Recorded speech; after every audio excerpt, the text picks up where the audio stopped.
seleccionado la versión de las Américas. Es una tremenda versión, muy buena versión, pegada a los originales del hebreo y el griego.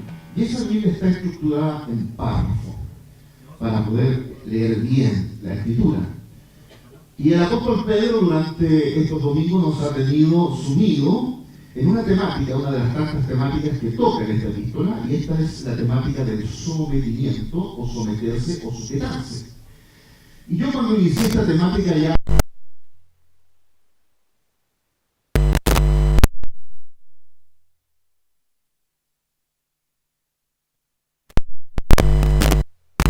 tiene muy buena cabida, ¿no? Sobre todo cuando socialmente en nuestra sociedad nacen los grupos anárquicos que son anti someterse a cualquier cosa. A mí me llamaba la atención porque la presidenta de la FEUD, ¿cierto?, se declara anárquica y democrática. No hay cosa más contraria una de la otra, ¿no?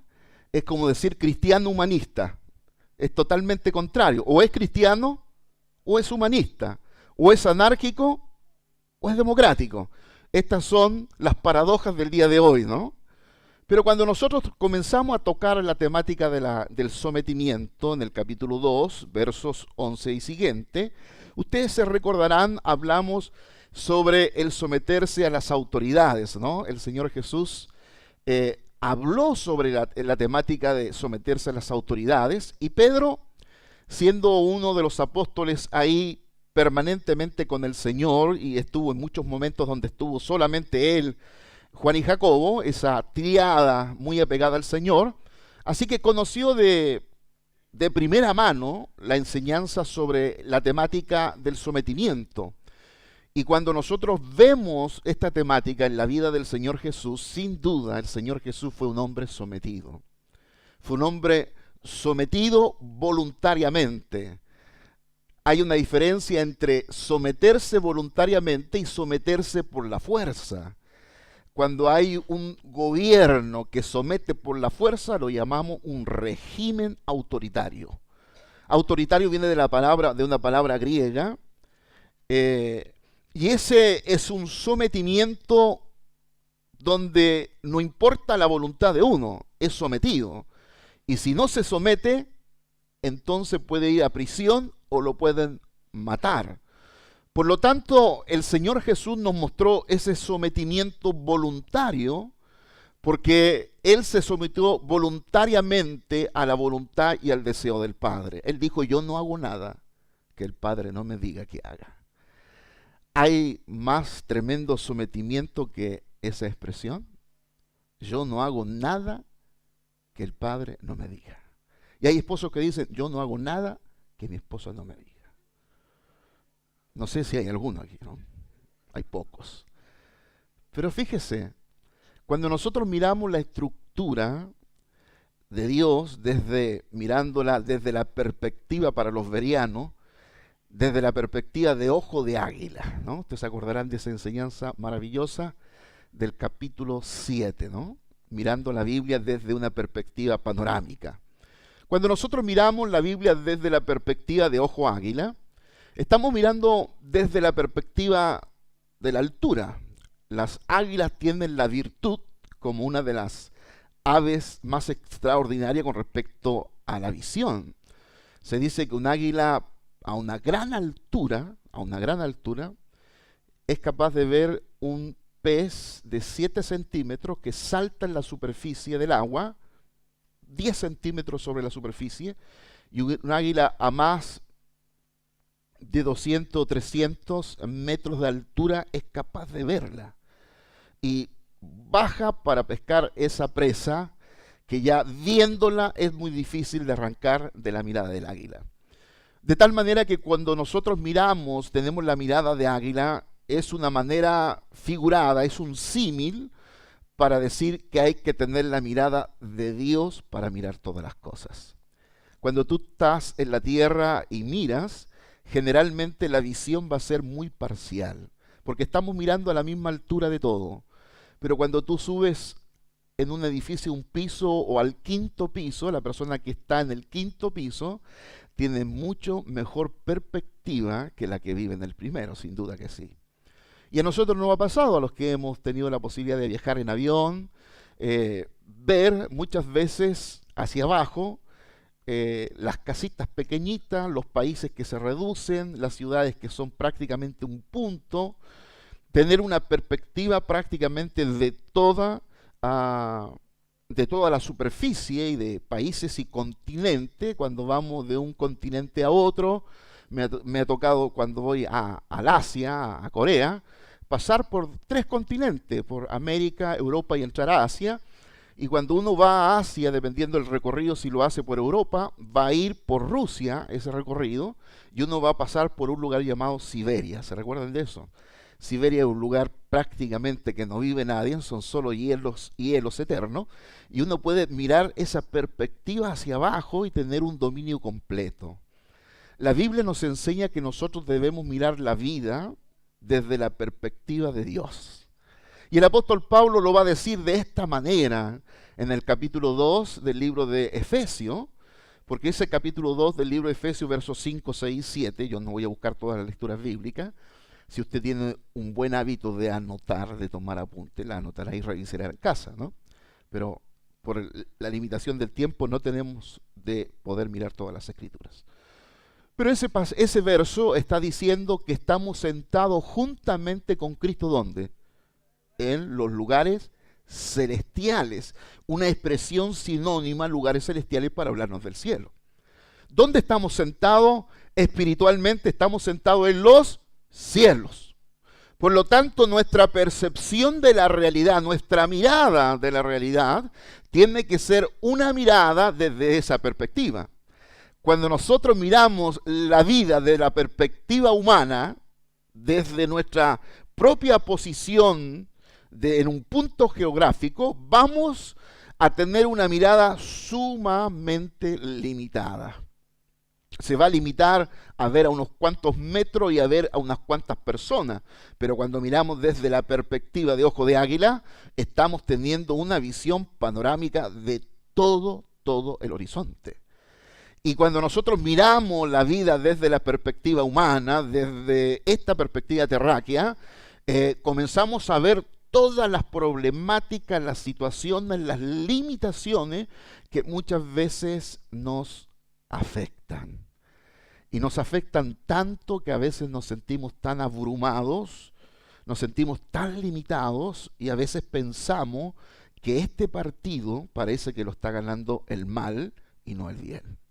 Estamos rodeados de tanta, permítame la expresión, mala onda, de tanta mala suerte, dice el mundo, de tantas situaciones dramáticas, de tantas situaciones sociales, políticas, religiosas, que a veces pareciera que el partido no lo gana Dios, parece que lo está ganando su archienemigo.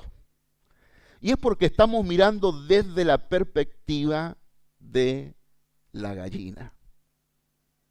No quería puntualizar eso, pero estamos mirando desde esa perspectiva, porque la gallina, ¿cuál es el ángulo que tiene una gallina? Simplemente pica hacia abajo, y la gallina sabe que nunca usted va a pillar una gallina mirando para el cielo, mirando a las nubes. Oh. Yo, por lo menos en mi experiencia, que no es larga, nunca he pillado una gallina así. No sé usted. Pero a un águila, wow. O un cóndor, para contextualizar más en nuestro contexto, ¿cierto? Un cóndor es un ave de rapiña, pero es un ave que vuela en las alturas.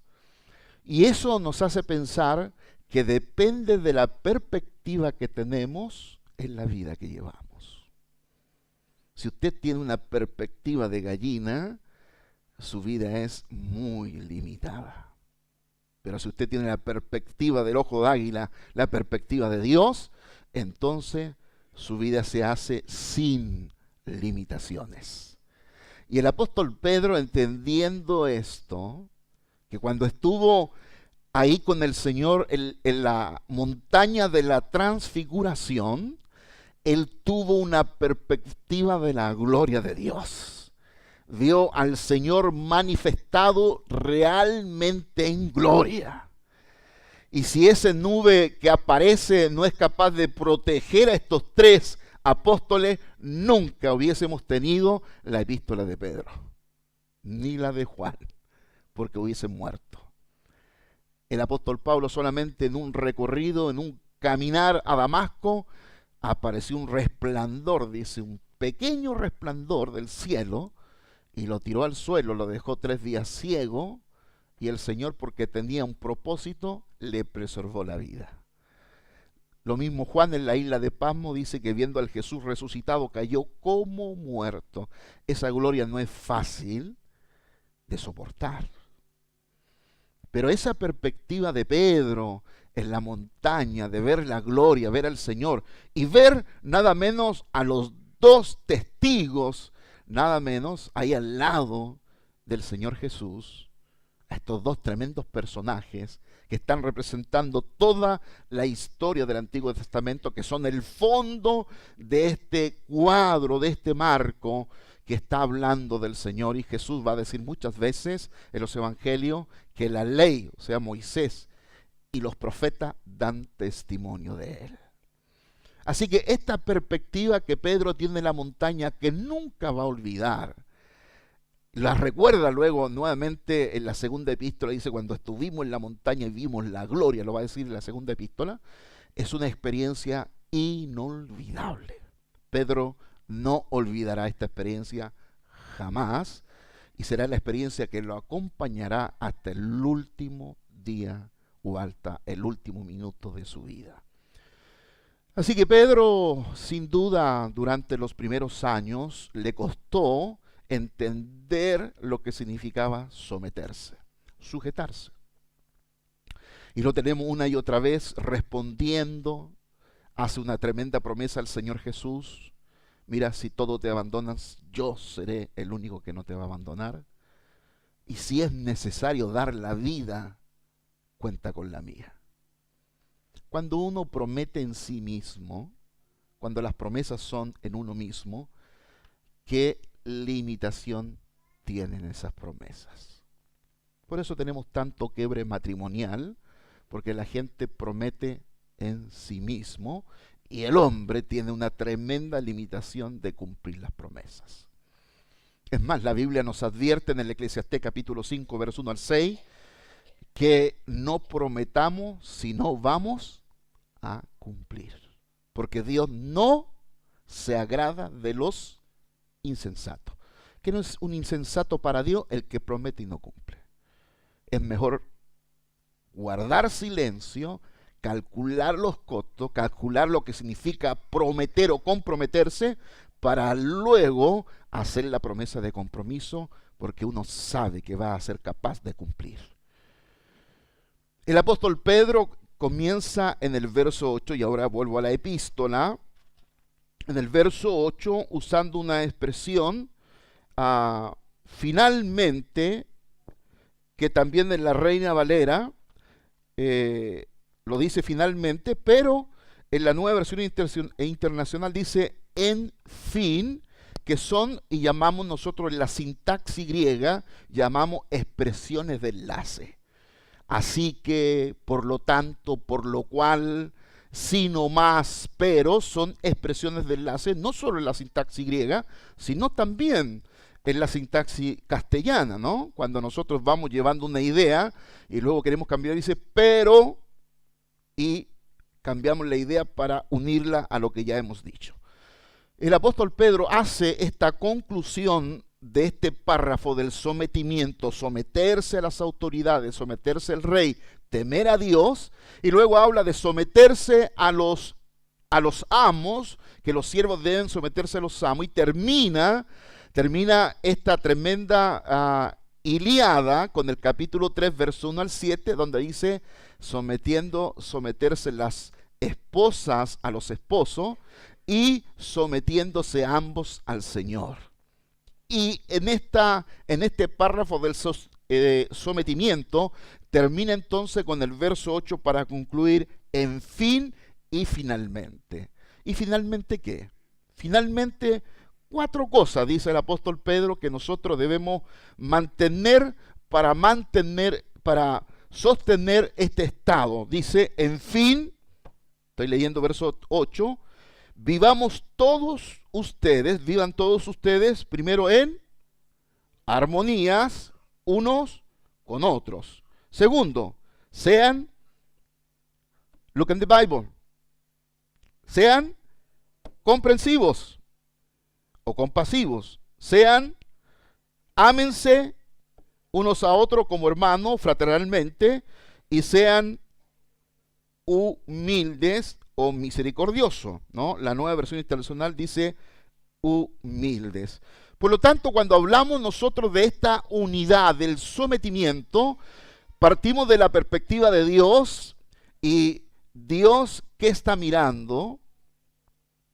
Dios, no es que en Dios se experimente una alteración de la realidad, es lo que se dice por locura o por un problema mental. Un problema mental lo define la psiquiatría como la alteración de la realidad, o sea, uno comienza a ver lo que no es real, comienza a imaginar o a imaginarse una vida, una perspectiva de la vida que no tiene realidad, que no se puede sostener. Y cuando uno pasa por esos estados mentales, entonces comienza a experimentar esa alteración de la realidad. Y nosotros, desde el punto de vista de mirar, de como lo hemos dicho al principio, del punto de vista de mirar desde la tierra, uno puede llegar a tener una perspectiva equivocada de la realidad. Porque, ¿qué es la realidad? Pregunto yo, ¿qué es la realidad? ¿La realidad es aquello que nos dicen que es real? Mucha gente cree una realidad que no existe, es inexistente.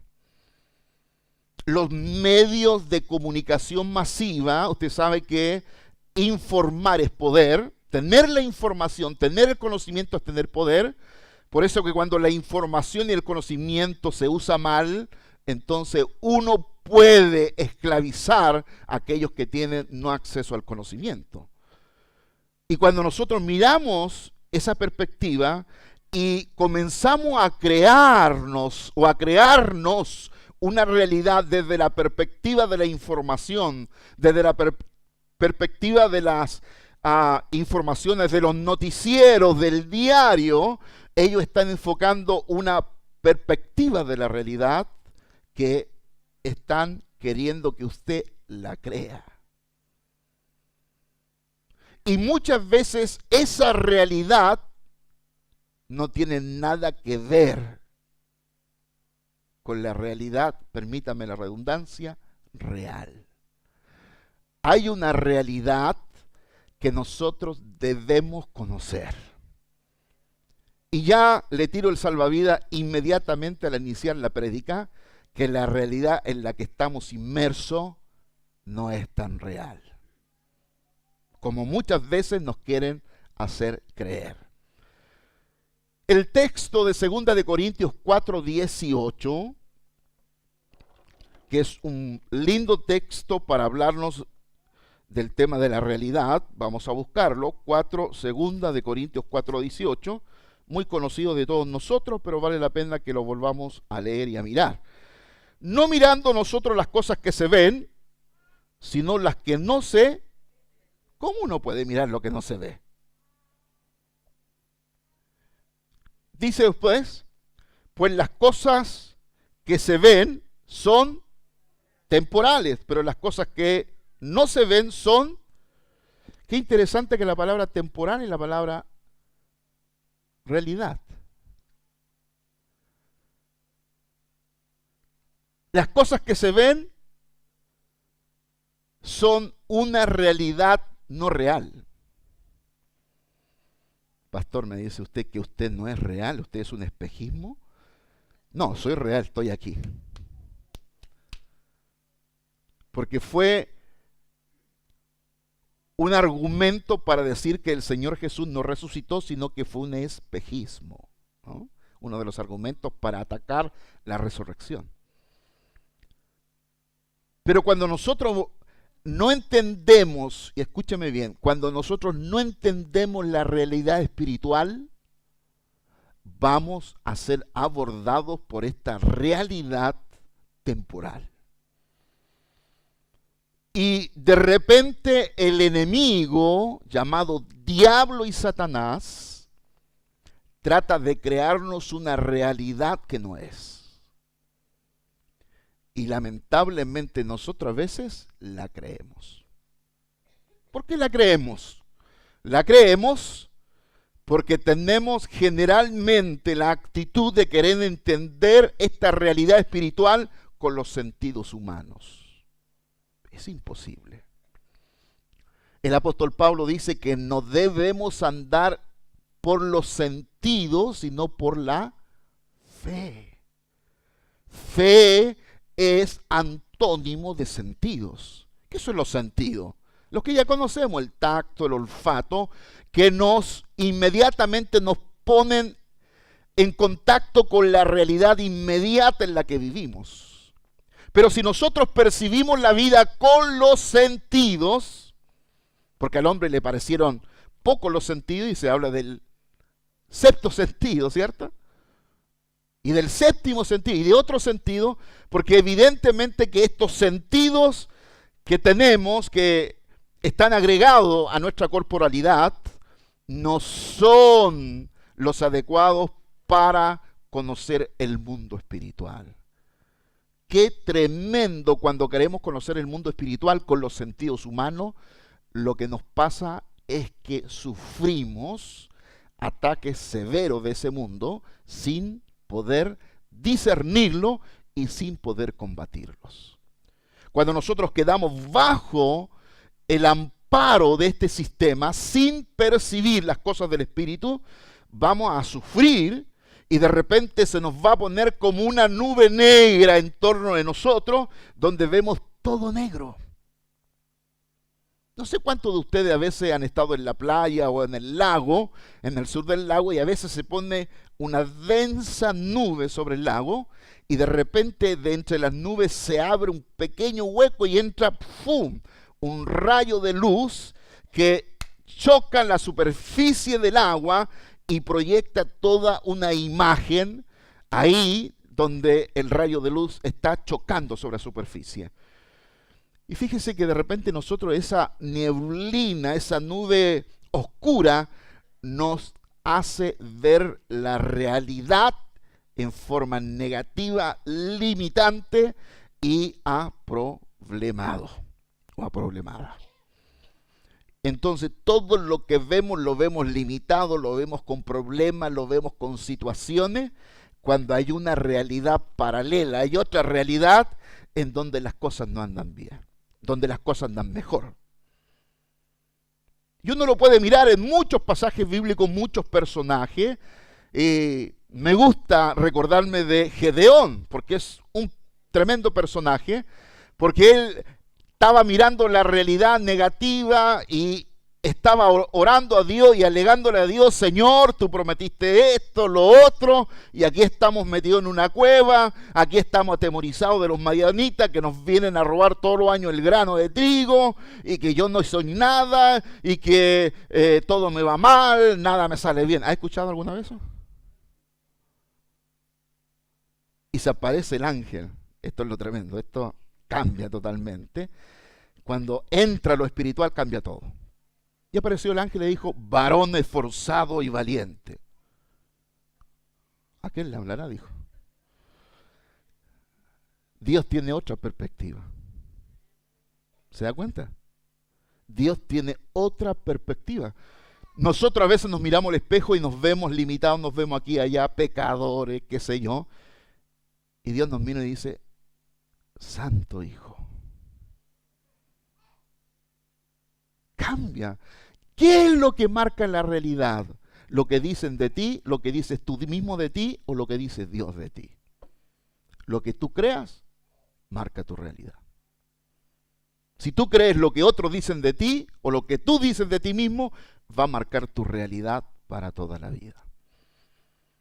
Pero la Biblia nos enseña que debemos educar nuestra mente a creer lo que Dios dice de nosotros. Es lo que Pedro está diciendo, queridos. Someterse al rey, someterse a las autoridades, someterse a los gobernadores, someterse la esposa al esposo, someterse los unos a los otros, someterse a las autoridades espirituales, someterse a los pastores, someterse a los líderes, es un asunto de realidad espiritual. Si no percibe, y permítame esta expresión, si no cacha bien el mote, la realidad espiritual siempre tendrá problema con la autoridad. Con el someterse voluntariamente y no tener que sosyugarlo, ¿no?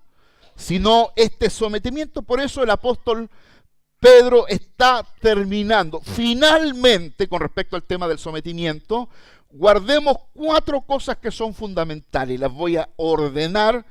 Me voy a permitir ordenar, no en el sentido que Pedro la tiene. Primero, la humildad es la clave. Gracias por sus amén, hermano. Sé que ustedes me escuchan como griegos, pero piensan como hebreos. Fíjese, la humildad es la clave. Oiga, seamos honestos, la palabra humildad en el siglo XXI casi no tiene lugar. No tenía lugar en el siglo I y los 5 siglos antes del Señor Jesús, los filósofos ya del siglo 6, 5 antes de Cristo, la palabra humildad ni siquiera aparece en la Biblia. Dice, pastor, yo he leído hartas veces la palabra humildad. Sí, en el castellano, pero en el griego no existe. Como no existe, para idear esa idea de humildad, entonces se tomó la palabra en el latín, humus. Y de ahí deriva la palabra humildad en la Reina Valera, pero en el griego no existe. ¿Sabe por qué? ¿Por qué no existe en el griego? Porque no había ni un griego humilde, pues. Ser humilde era ser tonto. ¿O piensa usted que con qué filosofía Grecia conquistó todo el mundo? Y Grecia conquistó los 2 reinos más potentes que la historia ha conocido, el babilónico y el medo-persa. Por lo tanto, la palabra humildad o la actitud de humildad era imposible acuñarla desde la perspectiva de los griegos. Pero fíjese que la Biblia incluye, porque el mismo Señor Jesús es un ejemplo de humildad. ¿Y la Escritura qué dice? Aprended de mí que soy manso y humilde. Humilde. Yo he dicho, la idea de humilde, de la palabra latina humus, tiene la idea de, humus significa humedad. De ahí viene la palabra humedad, de tierra. Ser humilde es estar pegado a la tierra. ¿Ah? Estar pegado a la tierra, tener esa actitud que el mismo Señor Jesús dijo, y Pedro lo está diciendo anterior a este pasaje, que el Señor Jesús dice, fue golpeado, fue acusado injustamente, y ¿qué dice el Señor? Se defendió el Señor, ofendió defendiéndose. No, dice que no abrió su boca. A mí que me costaría eso. No abrió su boca. Y el apóstol Pedro dice, ustedes hagan lo mismo que el Señor. Wow, qué difícil ser evangélico, ¿eh? No defenderse aun cuando lo están acusando injustamente. En fin, o finalmente, la humildad es la clave. Yo de tantas ceremonias matrimoniales que he hecho, siempre incluyo esta palabra, la humildad. Porque a veces hay quiebres matrimoniales que no debieron haber llegado a un quiebre si la palabra humildad estuviera entre los cónyuges. ¿Cuesta tanto decir, perdón, me equivoqué? ¿O cuesta tanto decir o reconocer los errores? ¿Cuesta tanto? Sí, cuesta tanto. Pero ahí está la humildad. Si nosotros esperamos que desde nuestra estructura humana, antropológica, sale la palabra humildad, no va a salir nunca. La palabra humildad o la humildad es algo que el Espíritu Santo pone en nosotros. No es un favor humano, es divino. Por eso es escaso. Escaso. Pero sin duda que nuestros 5 colores que representan la visión que nosotros tenemos, el color azul, que es el último color, representa la humildad. Esta debe ser la iglesia más humilde de la historia. No hay amenes, ¿no? ¿Sabe por qué no hay amenes? Porque nos conocemos.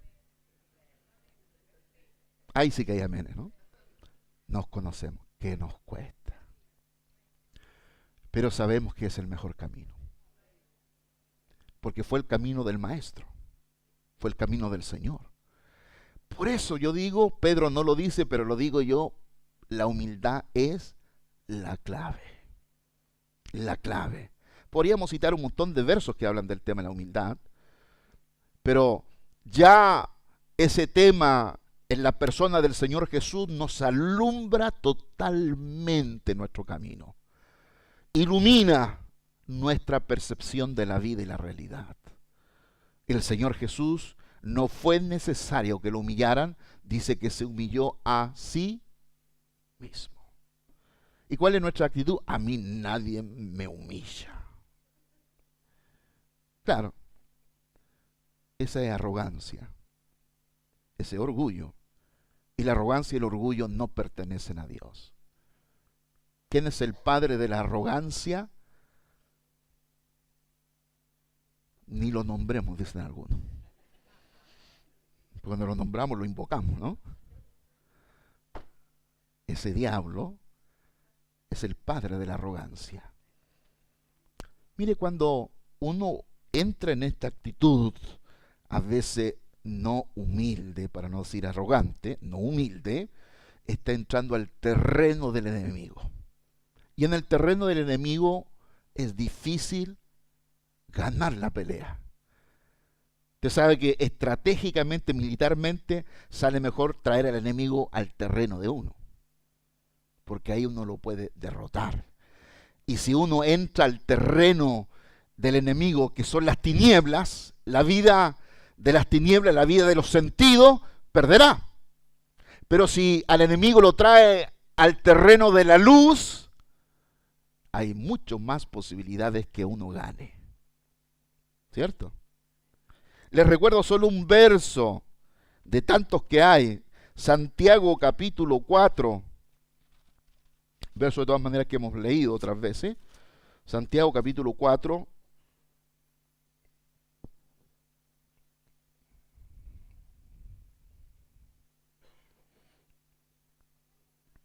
Versos 6 y 7.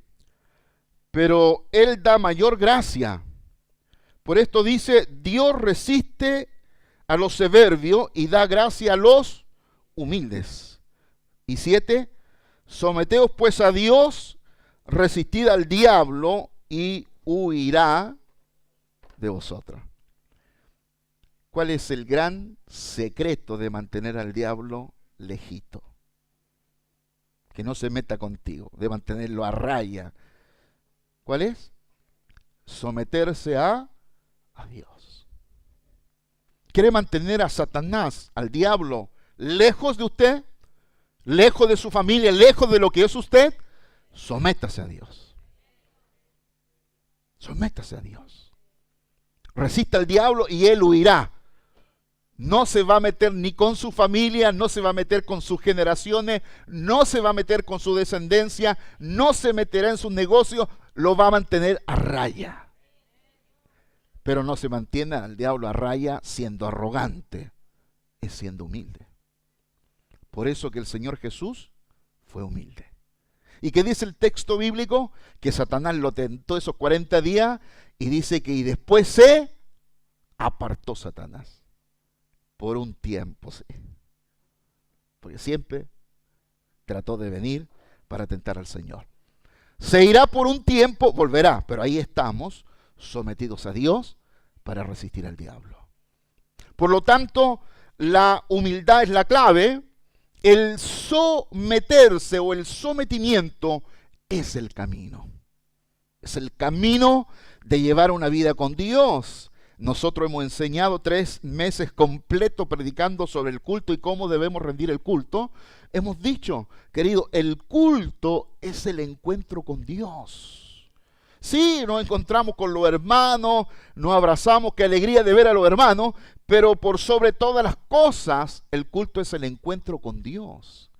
Y ese encuentro con Dios tiene que transformarme, tiene que cambiarme. Yo debo salir versión mejorada este domingo de aquí. ¿Ah? Debo ser una matri mejorada. Sin duda que sí. Por lo tanto, el sometimiento, una vida de sometimiento a Dios, de sometimiento a las autoridades, de someternos, como dice Pedro, a los gobernadores, al rey, al presidente, de someternos a las autoridades comunales, de someternos, agrada a Dios. Pero ¿cómo me voy a someter a este alcalde, pastor? A este presidente, sí. No se olvide del contexto histórico en que escribe Pedro. ¿Quién era el emperador de la época? Nerón, que fue el emperador más malo que haya habido, después de Domiciano. Y Pedro, ¿qué está diciendo? Sométase al rey. Wow, cualquiera podría haber dicho, Pedro parece que, como él se va a morir luego, entonces está aconsejando que los demás se sometan, ¿no? Hermanos, es necesario que nosotros oremos por nuestras autoridades. Dice la Escritura, si queremos que haya paz en el país, oremos por nuestras autoridades para que tengan la sabiduría de Dios, el conocimiento de Dios para gobernar. Y tercero, la armonía, la sinfonía es el ambiente que debe reinar en nosotros, reinar en casa. Cuando dos se ponen de acuerdo, ¿se recuerda el Evangelio, capítulo 16 de Mateo? Cuando dos se ponen de acuerdo, ¿dónde? En la tierra, para pedir cualquier cosa, ¿qué dice la Escritura? Que Dios se lo concederá. La palabra acuerdo, cuando dos se ponen de acuerdo, ¿sabe cómo esa palabra en el griego, cómo se llama? Sinfonía. ¿Usted sabe que una sinfonía? ¿Ha escuchado alguna vez una sinfonía? No estoy hablando de roncar ni nada. Estoy hablando de una sinfonía. ¿Ha escuchado alguna sinfonía? ¿Sí? ¿Algo de cultura? ¿Ah? ¿O por el internet? Una sinfonía. ¿Por qué se le llama sinfonía? Porque los que cantan y los que tocan, ninguno se sobresale del sonido, porque desde el momento que hay un instrumento por sobre los otros, ya no es una sinfonía, sino que está todo regulado, voces e instrumentos.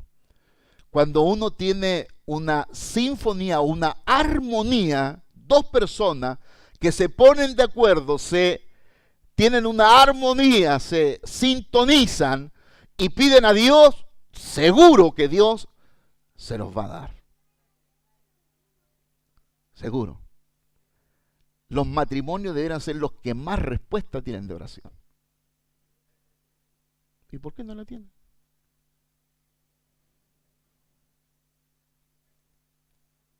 ¿Estará algún instrumento tocando más allá?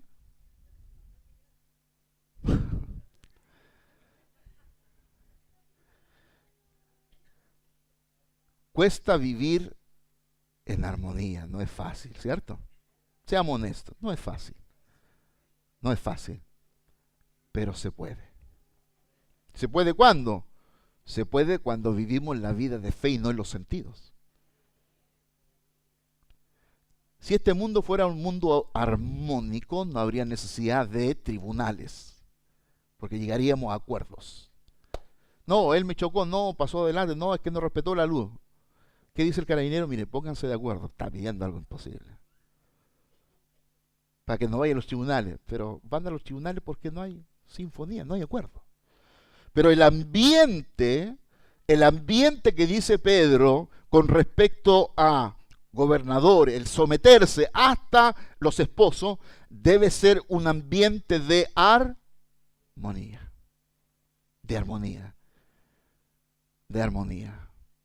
Si hay algo que afecta el oído es cuando un instrumento no está afinado. ¿No? Una guitarra no afinada. Cualquier instrumento no afinado, por lo menos el que tiene un buen oído, capta.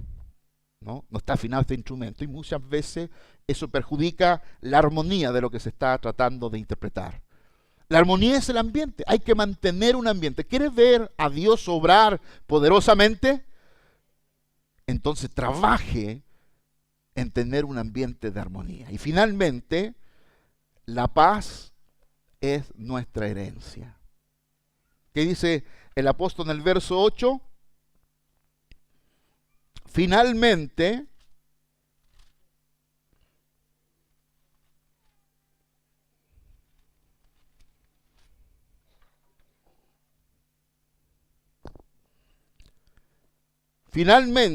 sed todos de un mismo sentir, compasivos, amando fraternalmente, misericordioso y amigable.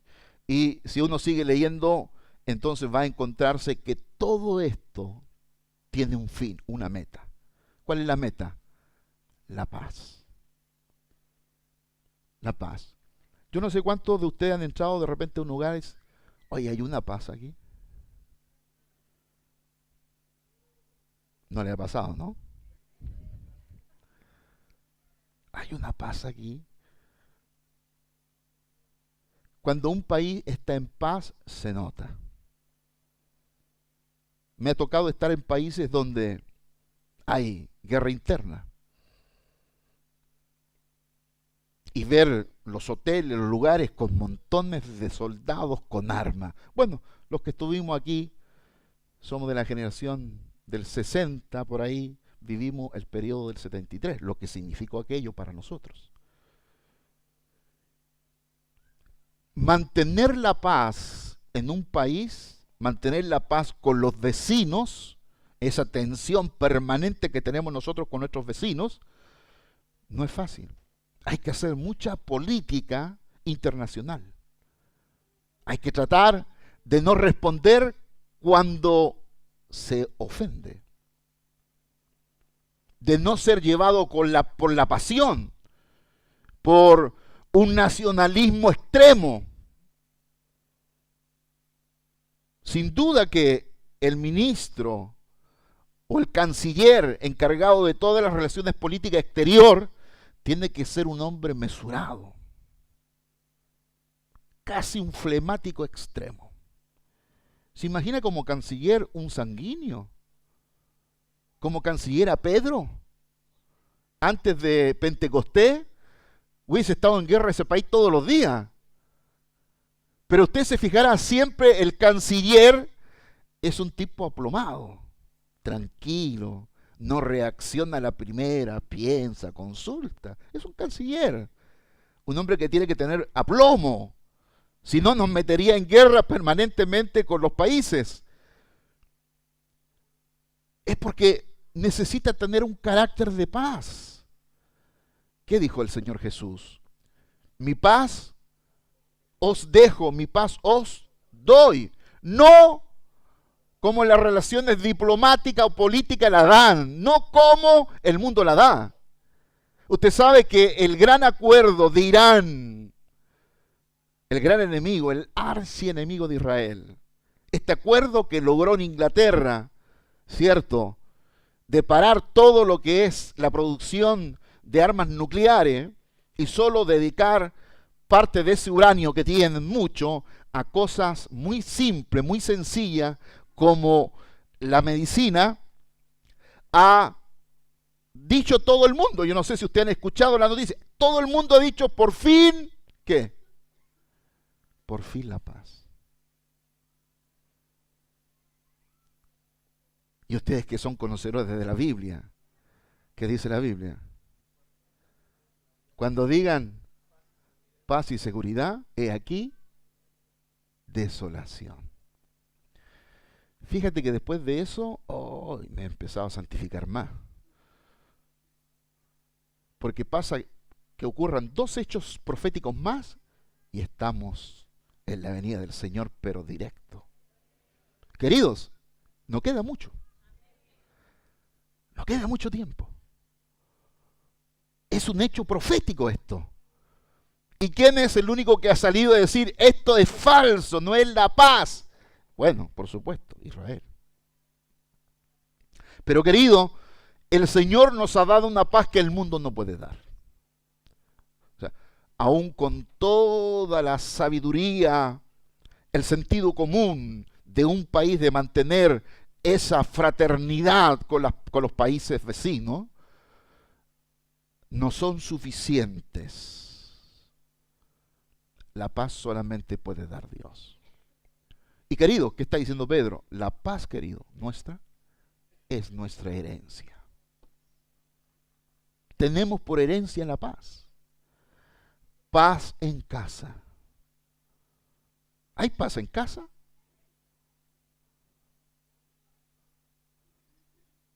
Paz en nuestra ciudad, paz en nuestra nación, paz en nuestro continente, paz en nuestra comunidad,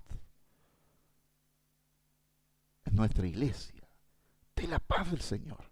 Seamos gente pacífico, no evidentemente manso, pero no menso, como se dice, ¿no? Pacíficos, no pacifistas. Porque los pacíficos nadarán. No, nada que ver. Es el mar Pacífico. Los pacíficos heredarán el reino de los cielos. La bienaventuranza.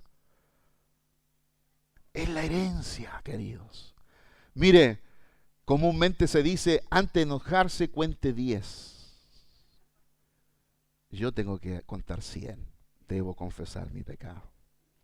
Y a veces 1000. Pero la herencia en casa, la herencia interior, la herencia que tenemos interior, sin duda hay muchas cosas que me sacan las casillas, pero eso no tiene por qué alterar mi paz interior. ¿No es así? Lo exterior no tiene por qué afectar lo interior, porque lo interior lo mantengo con la oración, con la palabra. Querido, muchas veces el diablo trata de introducir y quitar esa paz en las familias. Meter las situaciones, meter los problemas, llevar a la familia a mirar desde la perspectiva de los sentidos y no de la fe. Y de repente las familias se desaniman y a veces lamentablemente con el primero que la agarran es con Dios. Y Dios en este tribunal es el inocente, pues. Porque nos olvidamos que hay una realidad espiritual que tiene que sobreponerse a la natural. Que en su casa haya una realidad espiritual. Y que esa realidad espiritual está por sobre.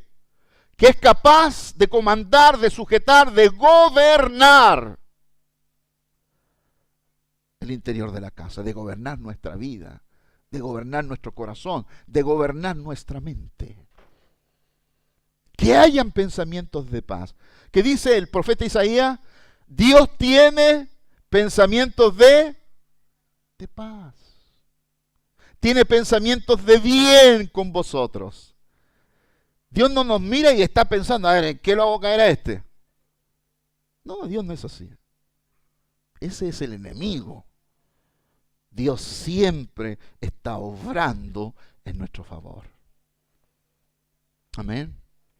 Por lo tanto, esta herencia hay que pelear por ella, hay que mantenerla. Concluyo diciendo, la clave es la humildad. El camino es el someterse voluntariamente. El ambiente es la armonía. Y la herencia es la paz. Que queridos hermanos, todos nosotros conservemos estas virtudes. En fin, y finalmente, dice Pedro, esto es la clave. ¿La clave de qué? De someterse a Dios, a los gobernadores, al rey, temer a Dios, someterse entre siervos, someterse entre esposos. Finalmente, esto es la clave. Que haya humildad, que haya sometimiento, que haya armonía, que haya paz. Que Dios nos ayude. Que Dios nos ayude, porque sin la ayuda de Él es difícil. Pero con su ayuda todo es posible. Cuando entendemos que hay una realidad espiritual que necesita gobernar sobre nuestra realidad material, vamos a comenzar a ver esa gracia de Dios que está produciéndose en nuestra casa. Es lamentable, es penoso a veces ver las familias luchar olvidándose de las armas que el Señor nos ha dado para pelear. Capítulo 10 de 2 de Corintios, versos 3 al 5. Vuestras armas no son carnales, son poderosas en Dios. Para atar, desatar, para soltar toda estructura mental, toda lógica de estructuras de engaño, de mentira del enemigo. Querido, usemos la palabra del Señor, usemos la palabra de Dios para llevar la vida de fe. No nuestras buenas intenciones, nuestros buenos deseos quedan ahí. ¿Para qué leímos 90 días la Biblia? ¿Para seguir igual? ¿Para seguir aplicando nuestra propia filosofía humana, cultural, social? ¿O para aplicar los principios de Dios? Para aplicar la palabra de Dios en nuestro quehacer. Que la palabra de Dios se impere en nuestra vida. Que la palabra de Dios dicte la norma de cómo vivimos la vida de fe, de cómo caminamos en nuestra vida de fe. Santos de Dios, que la palabra de Dios sea la columna y baluarte de cómo llevamos la vida de fe, cómo llevamos nuestra vida de misión, llevamos nuestro ministerio público y de cómo vamos en la misión alcanzando a aquellos que necesitan a Cristo. Es hacer la misión todos los días. No solo el verano, ¿no? Todos los días. El Señor nos dé gracia y el Espíritu Santo nos ayude en eso. Amén. Que mi espíritu tenga el poder de Dios. Amén. Que mi espíritu tenga el poder de Dios para llevar la vida de fe, vivir la vida de fe, para ser el buen hombre sabio de la casa que puede guiar bien a los hijos y guiar también a la esposa. Llevarle y guiarles con el temor de Dios, con la gracia y la obediencia a la palabra. No nos desanimemos por muy poco. No dejemos al enemigo quitarnos lo que tanto habíamos ganado para retroceder lo que habíamos avanzado. No le demos lugar al diablo. Amén. Obedezcamos el mandamiento. No deis lugar al diablo. Porque cuando le damos lugar, ese diablo, la preposición di, del griego que significa dividir. Cuando el diablo entra, entra a dividir. De ahí sacó la gran expresión Nietzsche, ¿no? Divide y vencerás. No lo dejemos que divida en casa, no lo dejemos que divida la relación entre hijos y padres, no lo dejemos que divida la relación entre los esposos, no dejemos que divida la relación de los santos con sus líderes, sus pastores. Tengamos humildad. Se nos mostró el camino que el maestro siguió, la humildad. Cuesta. Debo reconocer, hacer el mea culpa, me cuesta. Pero sé que es el mejor camino. Que es el mejor camino. A veces cuando me ha tocado aconsejar en crisis matrimoniales, y alguno a veces ha sido el más responsable, yo siempre le digo a la otra persona, estás escogiendo el camino más difícil, perdonar. Pero agrego, es el mejor camino. Sí, perdonar no es fácil, pero es el mejor camino. Así, tener esa actitud, queridos, la actitud que Dios nos pide, que el apóstol Pedro nos ha pedido, finalmente, o fin, vean estas cosas y que estas sean las cosas que irradian en vuestra vida y en vuestra casa. Padre, te damos gracias. Tú eres Señor, Señor.